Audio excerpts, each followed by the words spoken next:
Gold, trusted gold buyers. మీరు తాకట్టు పెట్టిన బంగారాన్ని విడిపించి ఈ రోజు ఉన్న మార్కెట్ ధరకు కొనబడను. రుచిత, నేను మీ వీడియో చూడగానే యాక్చువల్గా అరే అమ్మాయి మంచిగా మాట్లాడుతుంది, మంచి టాకిటివ్, అసలు మీరెందుకు నెక్స్ట్ ఎపిసోడ్కి కంటిన్యూ అవ్వలేకపోయారు? నేను యాక్టింగ్ చేస్తాను, ఎంటర్టైన్ చేస్తాను, నేను మాట్లాడగలుగుతా. సో నాకు అంతకన్నా మించింది ఇంకొకటి ఏది ఉంది? ఆవిడ వచ్చారు, హడావిడి చేసి వెళ్ళిపోయారు, అది మీరేనా? ఏమైనా చెప్పిందా నా గురించి? వీలైనంత తొందరగా నీకు పెళ్లి చేసేద్దామని అంటుంది. నాలాంటి కంటెస్టెంట్ ఇంకెవరైనా దొరికి ఉండొచ్చు, లేకపోతే ఇంకెక్కడైనా నేను వర్త్ కాదు అని వాళ్ళు ఫీల్ అయ్యి ఉండొచ్చు. మేబీ ఆ డిగ్గింగ్ ప్రాసెస్లో అనేటిది కొన్ని డిబేట్స్ జరగడం జరుగుతుంది, కొన్ని టాస్క్లు ఇవ్వడం జరుగుతుంది. సో ఆ పర్ఫామ్ చేసే టైంలో అభిజిత్ గారికి నేను కొన్ని పాయింట్స్ పెట్టాను. సో సమ్వేర్ ఎల్స్ పర్సనలైజ్డ్ అయిపోయారా ఆయన, అది ఎందుకో తీసుకోలేకపోయారా, మేబీ ఇంకేమన్నా కొత్తదనం చూద్దాం అనుకున్నారా? సో అది అర్థం కాలేదు. నా పర్సనల్ అటాక్ చేస్తున్నారా? నీ మీద పర్సనల్ అటాక్ కాదు, అలా చెప్పలేదు మీరు. ఫస్ట్ ఒక కంటెస్టెంట్ని అన్ని విధాలుగా టెస్ట్ చేస్తేనే వాళ్ళు హౌస్లోకి ఎలిజిబులా కాదా అనేది మేము చేస్తున్నామని క్లియర్గా చెప్తున్నారు. వాళ్ళే స్కిట్ ఇచ్చినప్పుడు వాళ్ళు ఎందుకు పర్సనల్గా తీసుకుంటారు? ఇప్పుడు ఎంటర్టైన్మెంట్ పర్పస్లోనే వస్తారు, కొంచెం ఎంటర్టైన్మెంట్ చేద్దాం. సో అది కాదు, వాళ్ళకి ఆ కంటెస్టెంట్ నుంచి ఇంకేదో ఒక పాయింట్ కావాలి అని అనిపించిన ఆ టైంలో. ఇప్పుడు బిగ్ బాస్ అగ్ని పరీక్ష అనేది కామనర్స్కి కదా. ఆల్రెడీ రుచిత కొన్ని మూవీస్ చేసింది, పెద్ద పెద్ద మూవీస్ చేస్తుంది, ఎందుకు కామనర్ లిస్ట్లో ట్రై చేసావు? అసలు ఇండస్ట్రీ అనేది తెల్లగుండే వాళ్ళకి అని నా చిన్నప్పుడు నా మైండ్ ప్రాసెస్ చేసుకుని అక్కడితో స్టాప్ చేసా. బట్ ఎక్కడో తెలియని ఇది ఉంటుండే కానీ బయటకి ఎప్పుడు రాలే. సో బయటకి ఎప్పుడు రాని టైంలో నేను అండ్ రిజెక్షన్స్ చూసి కూడా నాకేం కొత్త కాదు ఇవన్నీ. సో ప్రాసెస్లో ముందుకెళ్ళడమే నా పద్ధతి తప్ప అక్కడ ఏదో రిజెక్ట్. ఇండస్ట్రీలో సక్సెస్ అంత ఈజీగా రాదు కదా. ఇప్పుడు ఆల్రెడీ మనం లో ప్రొఫైల్ నుంచి స్ట్రగుల్ చేసుకొని ఇక్కడికి వచ్చిన తర్వాత మళ్ళీ ఇండస్ట్రీ అంటే మళ్ళీ జీరోతో స్టార్ట్ చేయాలి. ఆ కాన్ఫిడెన్స్ అవన్నీ ఎలా వచ్చాయి? ఫినాన్షియల్గా అయితే చాలా స్ట్రగుల్స్ అయినాయి. తర్వాత మేకప్ ఆర్టిస్ట్గా వర్క్ చేశాను, యాంకరింగ్ చేశాను. తర్వాత గెస్ట్ల మీద, అక్కడ ఉన్న జడ్జెస్ మీద బాగా కాంట్రవర్సీ నడుస్తుంది కదా. ఇప్పుడు నవదీప్ వర్సెస్ సుప్పలవాలు అనేది ఒకటి, ఎవరిని సపోర్ట్ చేస్తారు అని. జడ్జెస్ అనే వాళ్ళు ఏంటిదంటే వాళ్ళ హ్యూమిలేట్ చేస్తూనే ఉంటారు, అంటే ఏదో ఒకటి గుచ్చుతూనే ఉంటారు. అంటే ఆ గుచ్చే ప్రాసెస్లో నువ్వు దానికి ఎలా రియాక్ట్, నువ్వు మొహం మీద చంప మీద కొట్టినట్టు మాట్లాడితే ఇంకొక రకంగా ఆన్సర్స్ వస్తాయి. సో ఇక్కడ వాళ్ళు జడ్జెస్ అనే వాళ్ళు క్వశ్చనింగ్ చెయ్యాలి కాబట్టి. Hello guys, welcome to iDream media. నేను మీ నందు. రీసెంట్గా బిగ్ బాస్ అగ్ని పరీక్ష సీజన్ 2 అయితే స్టార్ట్ అయింది. దాంట్లో ఎంతోమంది కంటెస్టెంట్స్ తన టాలెంట్ని ప్రూవ్ చేసుకున్నారు. టాలెంట్ ప్రూవ్ చేసుకున్న తర్వాత కూడా కొంతమందికి రెడ్స్ అయితే ఇచ్చారు. అటువంటి కంటెస్టెంట్స్ కొంతమంది అనిపించింది, అంటే వీళ్ళు బిగ్ బాస్ హౌస్లో ఉండడానికి డిజర్వ్ కదా, అరే వీళ్ళని ఎందుకు సెలెక్ట్ చేయలేదు, ఎందుకు చూస్ చేయలేదు. అసలు ఈసారి అగ్ని పరీక్ష సీజన్ 2 అంటేనే మొత్తం అంతా రోస్టింగ్ జరుగుతుందన్నమాట.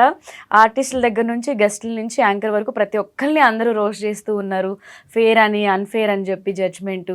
సో దాంట్లో పార్టిసిపేట్ చేసి ఆల్రెడీ ప్రూవ్ చేసుకొని ఎక్స్పీరియన్స్ చేసిన రుచిత నిహాని మనతో పాటు స్టూడియోలో ఉంది. తనతో మాట్లాడి అసలు ఆ ప్రాసెస్లో ఏం జరిగింది, తన పర్సనల్ ఎక్స్పీరియన్స్ ఏంటి అని అడిగి తెలుసుకుందాం. హాయ్ నందు గారు, ఎలా ఉన్నారు? కాల్ మీ నందు, నో గారు, it's okay. I'm good, how are you? I'm super good. Ruchitha, నేను మీ వీడియో చూడగానే యాక్చువల్గా అరే అమ్మాయి మంచిగా మాట్లాడుతుంది, మంచి టాకిటివ్, అండ్ ఒక స్కిట్ కూడా ఏదో ఇచ్చినట్టున్నారు, బామ్మ గెటప్లో కూడా యాక్టింగ్ మంచిగా చేశారు. అసలు మీరెందుకు next ఎపిసోడ్కి continue అవ్వలేకపోయారు?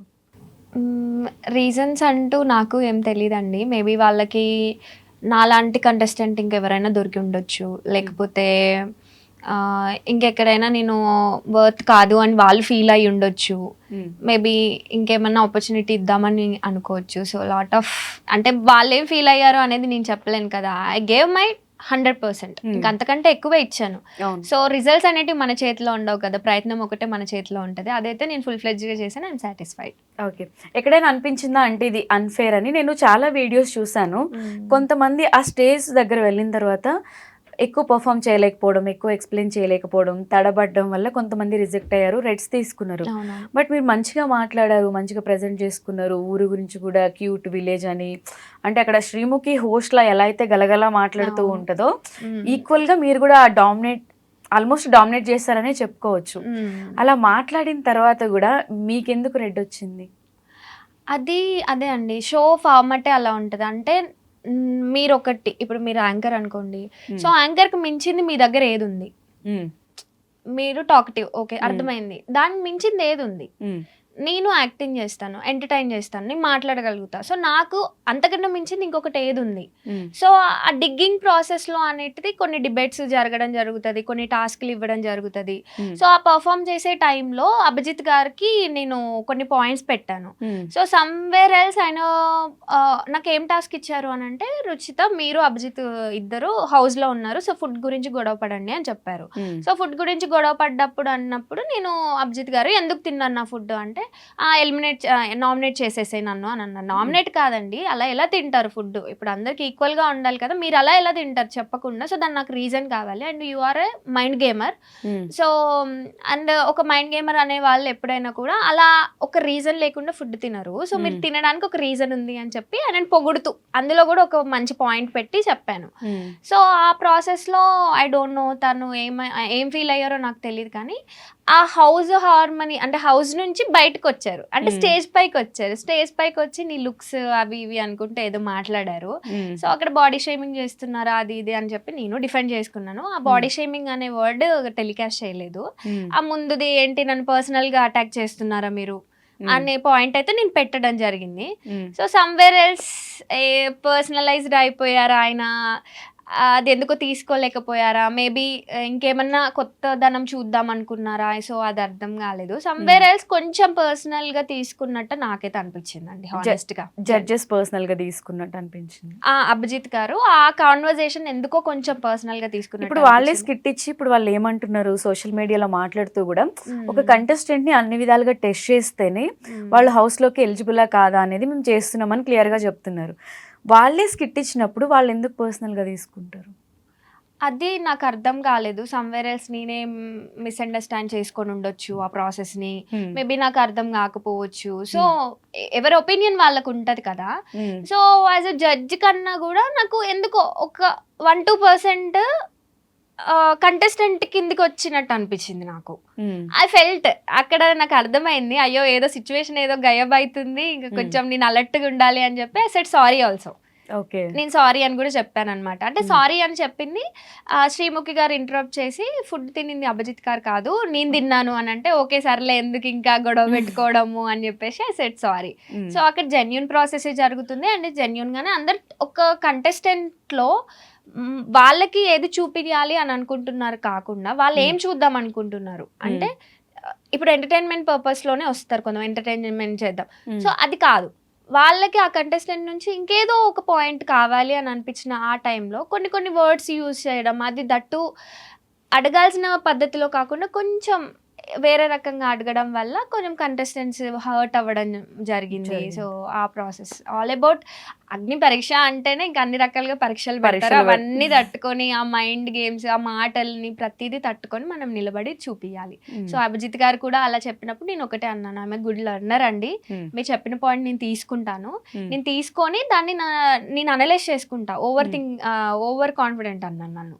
So over confident అంటే నేనైతే ఓకే మీరు నాకంటే చాలా జీవితం చూసిన వాళ్ళు ఒక సజెషన్ ఇచ్చారు ఓవర్ కాన్ఫిడెంట్ అని చెప్పి, సో దాన్ని నేను అనలైజ్ చేసుకుంటాను.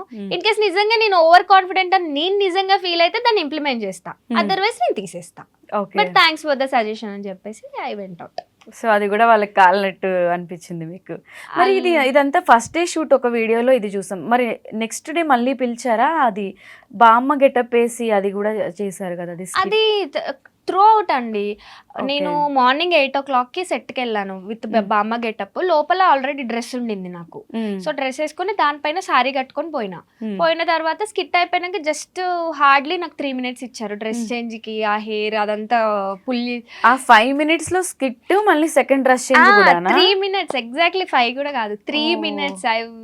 అంటే పరిగెత్తాను కదా, మామూలుగా పరిగెత్తలేదు. అండ్ వాళ్ళు Hmm. అలో చేయనన్నారు ఫస్ట్. అంటే టైం Hmm. అయిపోతుంది, ఆల్రెడీ టైం అయిపోతుంది, ఏ contestant కి మేము టైం ఇవ్వట్లేదు అంటే Hmm. ప్లీజ్ ట్రస్ట్ చేయండి, Hmm. మంచిగా ఉంటది అని చెప్తే లేదు నో అన్నారు. Hmm. ఒక 1 అవర్ వాళ్ళని రిక్వెస్ట్ చేసిన తర్వాత ఇంకా అంటే అక్కడ టెక్నికల్ ఆస్పెక్ట్స్ కూడా మనం కన్సిడర్ చేయాలి కదా. So Hmm. వాళ్ళకంటే ఒక టైం లైన్ ఉంటుంది. ఇప్పుడు నేను వెళ్ళి డ్రెస్ చేంజ్ చేసుకొని అదంతా చేసుకొని వచ్చేసరికి ఎంత టైం అవుతుందో మనకు తెలియదు. సో వాళ్ళ ప్రీవియస్ ఎక్స్పీరియన్సెస్ బట్టి మీకు ఇవ్వలేకపోతున్నాం అన్నారు. Hmm. నేను అర్థం చేసుకున్నా. మళ్ళీ ఏమనుకున్నారు, ఓకే సరేలే కానీ నమ్ముతున్నాము ఈ ఒక్కసారికి అని అన్నారు. Hmm. 3 minutes లో మంచిగా రెడీ అయ్యేసి మళ్ళీ షోకి వచ్చేసి ఆ 3 minutes లోనే మళ్ళీ సాంగ్కి డాన్స్ చేసి ఫుల్ ఆన్ ఎనర్జీతో మళ్ళీ ఎంటర్టైన్ చేసి సెల్ఫ్ ఇంట్రడక్షన్ ఇచ్చుకొని మార్నింగ్ 8 నుంచి వస్తే నేను నైట్ 1 o'clockకి నన్ను ఎంటర్ చేశారనమాట.